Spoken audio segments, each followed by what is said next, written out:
우리는 오늘 성경에 나와 있는 이 말씀처럼 하나님을 비롯해서 뭔가를 의지하지 않으면 사실 불안한 마음 가운데 살아갑니다. 최근에 병원에 갔더니 어, 그 병원에서 의사분이 하는 말이 요즘에 정신과 병원은 불안 장애로 오는 분들이 너무 많다라는 거예요. 약을 처방을 해주고 상담을 해줘도 쉽게 그 불안을 떨쳐버리지 못하는 거예요. 그게 심하게 되면 공황장애가 되고 또 그게 심하게 되면 여러 가지 다른 병으로 이렇게 발전한다고 했습니다. 그러니까 우리가 살아가는 현대가 그만큼 불안한 시대인 것 같아요. 뭔가 우리에게 확신을 주고 우리를 뭔가 안전하게 지켜주기보다는 내가 이 대열에서 조금만 나태하면 정말 도태될 수도 있다라는 그런 불안감이 우리 직장에서나 우리 삶의 모든 주변에서 그것을 그렇게 자극하는 것 같습니다. 그래서 내 통장의 잔고가 이렇게 넉넉하면 뭔가 마음이 든든한데 또 그렇지 못하면 또 불안해지는 거죠. 내 직장에서 위치가 혹은 내 건강 상태가 나를 지켜줄 그늘이라 믿고 싶어 하는 거예요.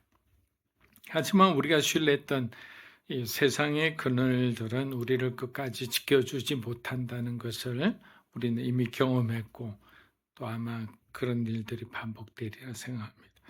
오늘 우리가 읽은 시편 91편은 우리에게 아주 매력적인 제안을 합니다. 1절을 보면 전능하신 그분의 그늘 아래 머물게 되리라. 여러분 여기서 그늘은 단순히 햇볕을 피하는 장소를 말하는 게 아니죠. 구약 성경에서 이 단어는 절대적인 하나님의 보호와 하나님의 현존을 의미하는 거예요. 그래서 이 전능하신 자의 그늘이라는 것은 하나님의 임재 가운데 있는 절대적인 보호를 의미하는 거예요.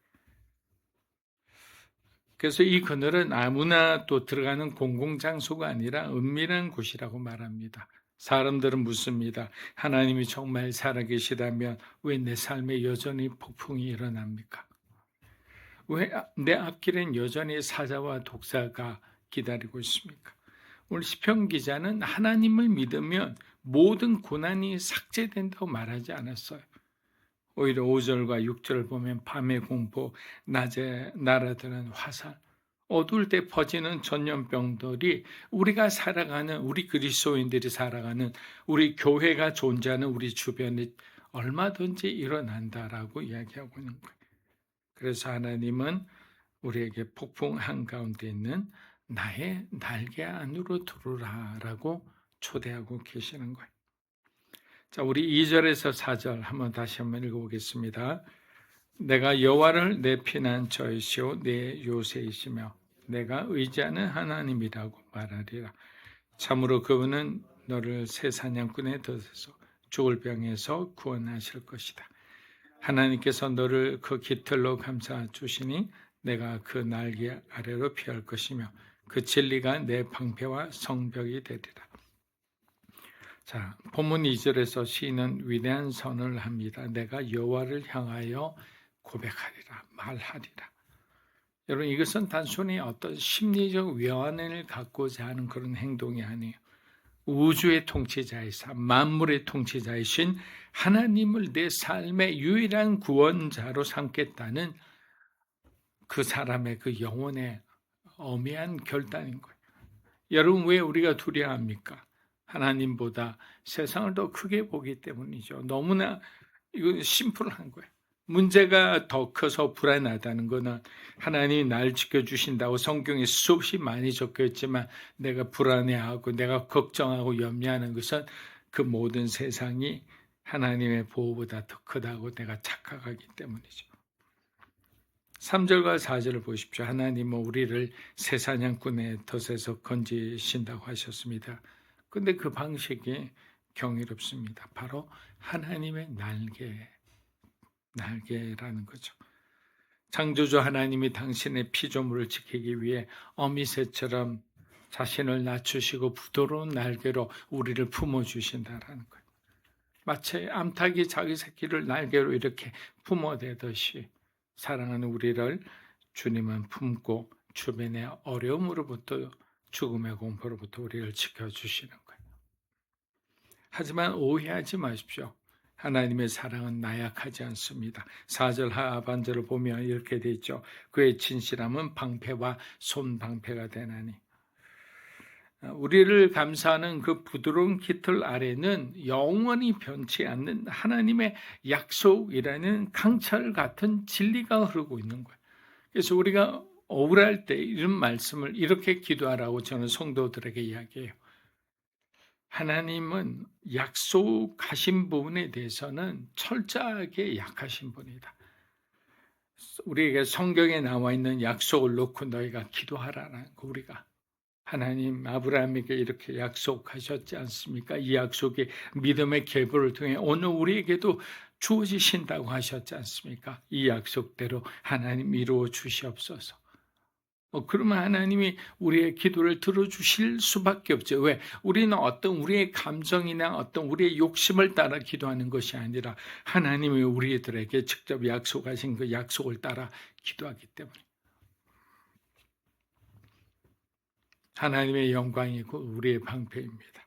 그분의 명예가 걸린 진리가 우리를 지키고 있는데 감히 누가 우리를 무너뜨리겠습니까?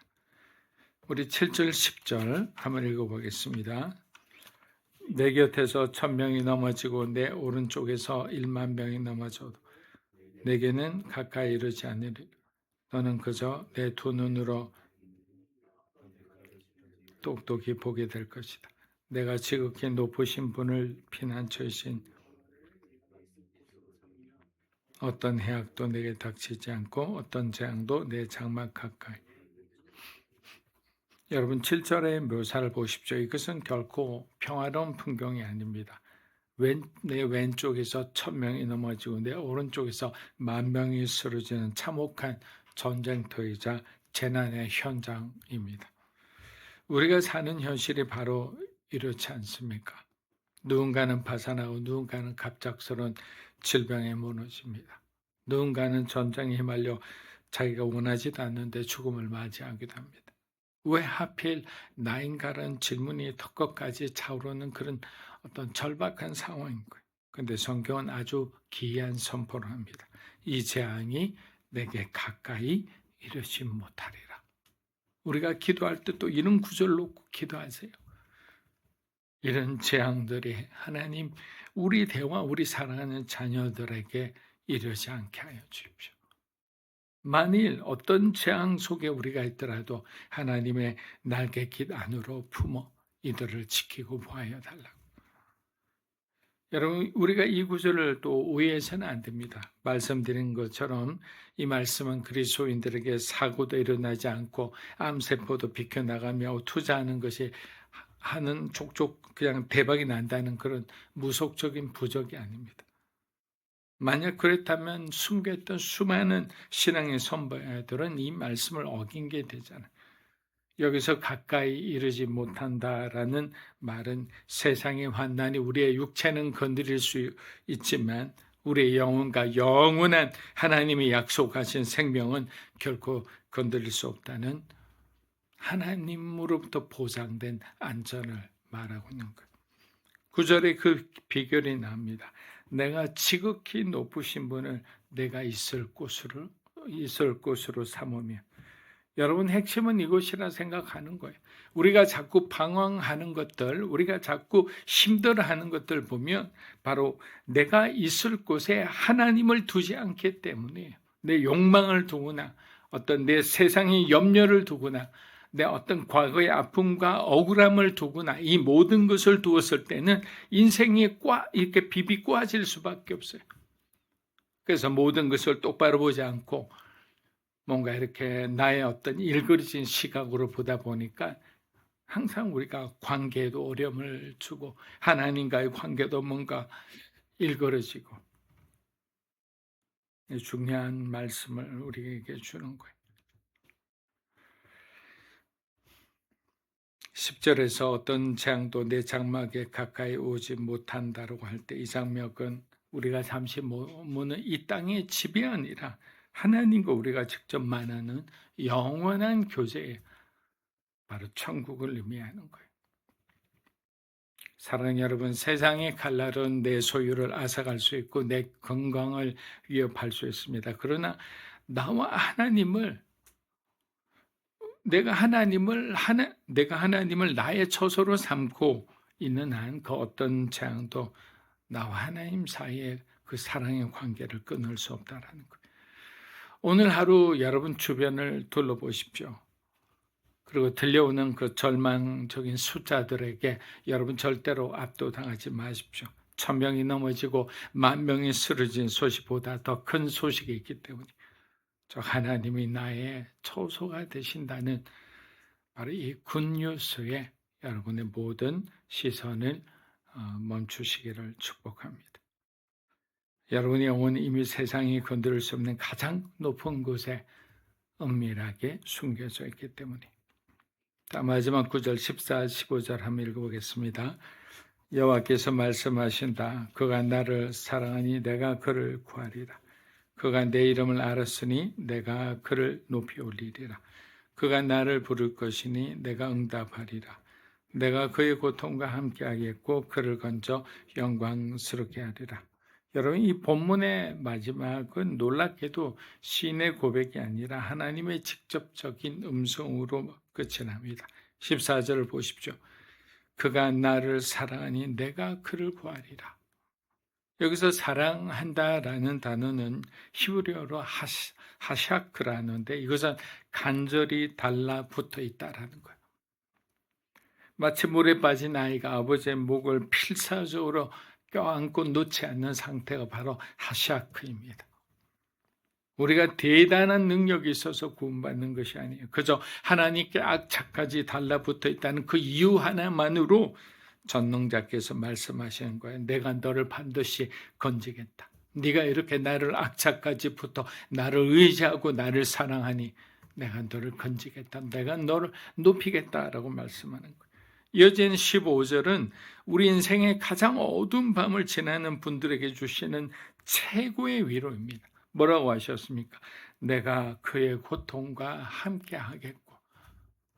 우리의 고통을 하나님이 외면하시는 게 아니야. 네가 어떻게든 그 고통을 잘 이겨난 다음에 나하고 만나자라고 말씀하신 게 아니에요. 내가 그의 고통과 함께 하겠고. 여러분, 하나님은 고난 너머에서 힘내라고 박수치며 응원만 하시는 분이 아니라고 있습니다. 사자와 독사가 득실거리는 그 고통의 한복판으로 직접 걸어오셔서 우리 곁에 앉으시는 분이 바로 하나님이신 거예요. 내가 아플 때 같이 아파하시고 내가 울 때 함께 우시는 임마누엘의 동행이 진정한 구원의 시작인 거예요. 이사야 40장 1절을 보십시오. 뭐라고 되어 있습니까? 너희는 내 백성을 위로하라. 위로하라. 너희는 내 백성을 위로하라는 거예요. 그게 하나님의 마음인 거예요. 너희들만 잘 됐다고 하지 말고 고난당하는 내 백성을 위로하고 그들을 도와주라는 게 바로 아버지의 마음인 거예요. 하나님은 약속하셨습니다. 내가 나를 불렀으니 내가 응답하였고 너를 건져낼 뿐만 아니라 결국에는 너를 가장 영광스럽게 하리라. 지금 우리의 상황은 때로는 비천해 보일지 모릅니다. 몸이 약하고 여러분의 삶이 뭔가 이렇게 막혀 있다라는 것은 뭔가 이렇게 자랑스럽지 못한 상황이잖아요. 세상의 숫자에 눌려 또 초라해 보일 수도 있습니다. 그러나 여러분, 영적인 결론, 하나님의 결론은 다르다는 사실을 우리가 가슴속에 깊이 새겼으면 합니다. 여러분께 달라붙어 있는 자를 가장 높은 곳에 세워 하나님께 달라붙어 있는 자를 가장 높은 곳에 세워 결국 하나님의 영광을 보게 하시기 때문입니다. 오늘 하루 나를 건지시고 높이시는 그 하나님과 함께 담대히 승리하시기를 축복합니다. 기도하겠습니다. 이제는 우리 주 예수 그리스도의 은혜와 하나님 아버지의 크고 놀라우신 사랑과 성령님의 감화 감동 교통하심의 역사가 변하지 않는 하나님의 그 거룩하신 사랑 가운데 오늘도 세상의 불안을 딛고 주님이 주신 그 진리 가운데 믿음으로 서서 하루하루 주어진 말씀 가운데 순종하며 살아가기 원하는 사랑하는 믿음으로 사는 교회 성도 한 분 한 분의 삶과 이 자리에 계신 하나님의 거룩한 백성들 위해 영상으로 예배드리는 주님의 귀한 동역자 위에 이 나라 민족과 한국 교회와 우리 선교사님 위에 이제로부터 영원토록 함께 하시기를 간절히 축원하옵나이다. 아멘.